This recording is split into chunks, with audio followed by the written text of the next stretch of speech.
we spoke about how Google has introduced all of these new types of conversational ads and placements that people can go through.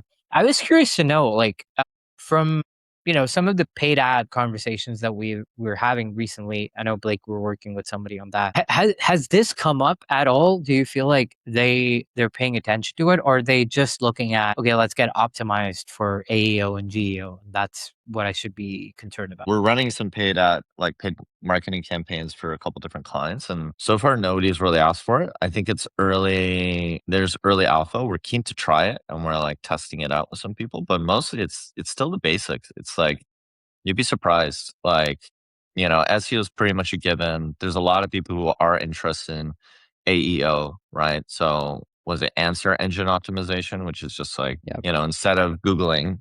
And for those who may or may not be aware, right? Like just the idea of you want to show up in I'm going to ask ChatGPT or Claude or whatever, like where's the best restaurant in this city, etc. So that's another thing we've been thinking about building. And I don't want this to become a show fest, but we built some products focused Teaser. on that actually. We're getting a Yeah, teaser. teaser. But we can, I don't know.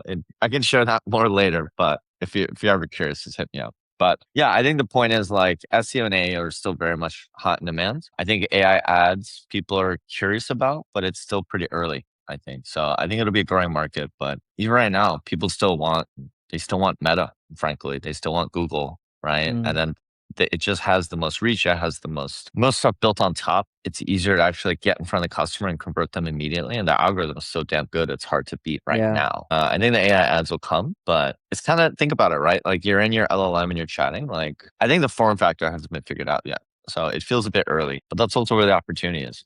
Yeah. And there was another statistic around like AI powered ads. So like you're using AI to build creatives to, figure out different audiences and run that, so on and so forth.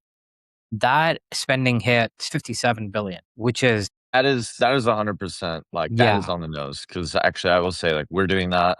We're building tools around that. There's a lot of tools out there already. Like, and actually I was just on Instagram like an hour ago and it's so funny. I feel like for us and probably our listeners, like we're pretty sensitive to that type of thing, but I'm sure like I got a bunch of ads. So I was like, oh yeah, this whoever did this, like used Higgsfield or whatever to, generate this ad. It was like a sock company, right? And it was so obvious it was like ad generated, but I think most people, especially the older generations, like they're not aware of that, right?